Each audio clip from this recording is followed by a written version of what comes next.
Hello, good day, and welcome to our audiovisual presentation titled Noon at Ngayon, the relationship between China and the Philippines. This presentation will be a comparison of the relationship between China and the Philippines in the 19th century to our relationship today in the contemporary Philippine society. The presentation will be divided in 5 major parts, namely an introduction by me, Thea Floronda, a comparison on the economic level presented by Stephanie Viste, a comparison on the social and cultural level by Madeline Indino, a comparison in the political level by Von Umalay, and Emmanuel Minta will give you a summary and conclusion as well as a brief explanation on how these relationships resulted in the Chinese mestizos. So, why is it necessary to compare how it was back in the 19th century to how it is today? Well, the Chinese culture is heavily ingrained into ours, and we can see that everywhere, in our food, our superstitions and beliefs, in our language and traditions, and many more. Through this, we'll get to learn how the Chinese dominated the business sector of the Philippines and how they became Chinese mestizos who are now considered Filipinos.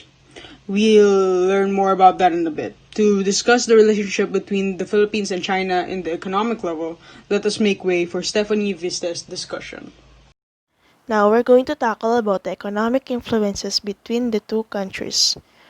The economic influences between the relationship of the Philippines and China were a very big part of our history. Both countries' economy had grew by exporting and importing products and making trade successful in the markets. Tracing things back to the past, the Chinese were already known to be expert merchants, even before the Spanish colonial period. It is no surprise that trading in the Philippines was monopolized by them in the 19th century, despite the Spanish interventions.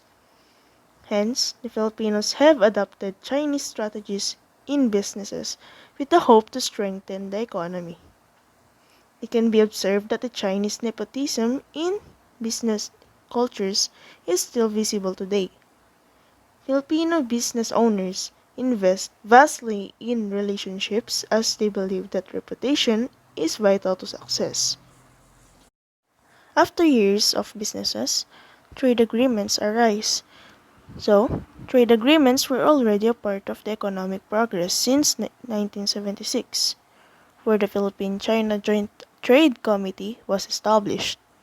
This became the bridge to various trading of products from end to end.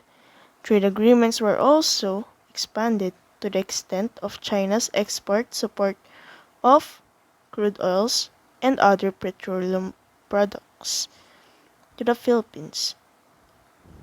On the other hand, Philippines exported raw sugar, coconut oil, and other resources back to China. In summary of these trade agreements, details are as follows. Both countries to exchange most favored nation treatment with respect to reciprocal taxes, both to promote long-term development in trade expansion. Both agreed to use amicable consultations to resolve trade disputes, and both to review other strategies to further improve economic and trade relations and the implementation of the trade agreement. In the present time, the Duterte administration were at the position of leading the country's economic growth.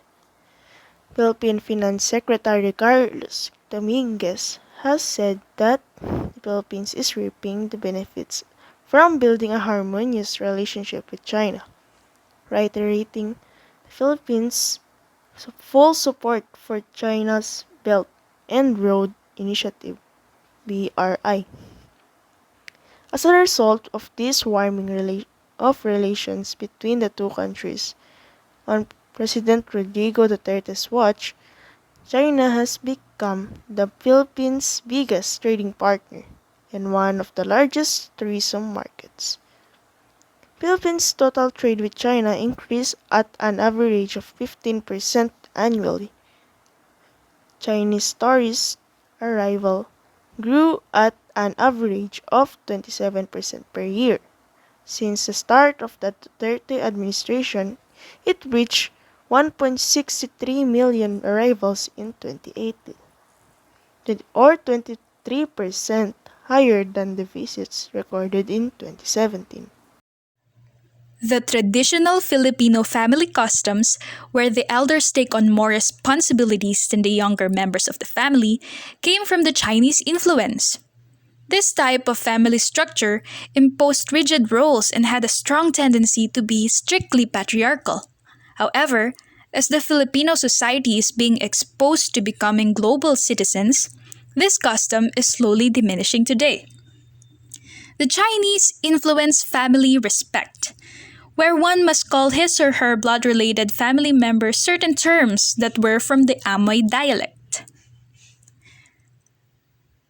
The widespread belief in feng shui, zodiac signs, and other luck related superstitions that every Filipino may have heard about are actually remnants of the flourishing ties of the Philippines with China as early as 982 AD.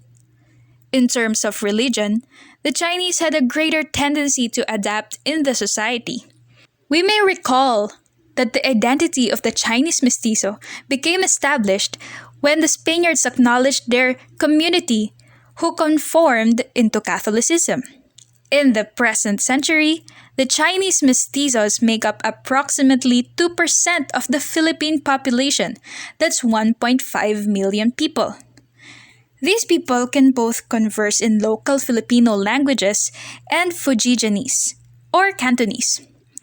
Binondo, the world's earliest Chinatown, was established on Manila, the capital of the country, in 1954. Moving on from the social and cultural relationship of the Philippines and China, we have its political relationship. There isn't really much information from the political relationship between the two countries in the 19th century because the Filipinos or the Philippines itself did not really have their sovereignty, and politics remained under the hands of Spain, then America, and Japan. Moving on to the contemporary Philippine society, the politics relations of the Philippines towards China is highly valued in terms of agreements and foreign policy outcomes. The Philippine government still chooses to have good terms with China's government, and Duterte has nurtured friendship with China despite Beijing's refusal to recognize Manila's arbitration win in the South China Sea dispute. The Duterte government has been vocal in thanking Beijing for its support in the Philippines' COVID-19 response and is even counting on the East Asian giant to develop the vaccine against the new coronavirus, which originated in Wuhan, China, 2019. Lastly, let's talk about a brief explanation on how the relationship between the Chinese and the Filipino during the 19th century resulted in the Chinese mestizos. In the pace of social change at the end of the Spanish century, it was the mestizo, as a marginal entity not closely linked to a village or region, that acted as a kind of catalytic agent. This will require the introduction of the money market into areas of the Philippines. There were regions where the only citizens with capital were regional governors and mestizo. The Chinese mestizo was an influential agent of Hispanization and a leading force in the development of a Filipino community now typical of Manila and the larger cities. Much of the history of the Philippine Revolution can be identified by researching the relationship between landowning religious orders, mestizo inquilinos, and Indian kasamahan laborers.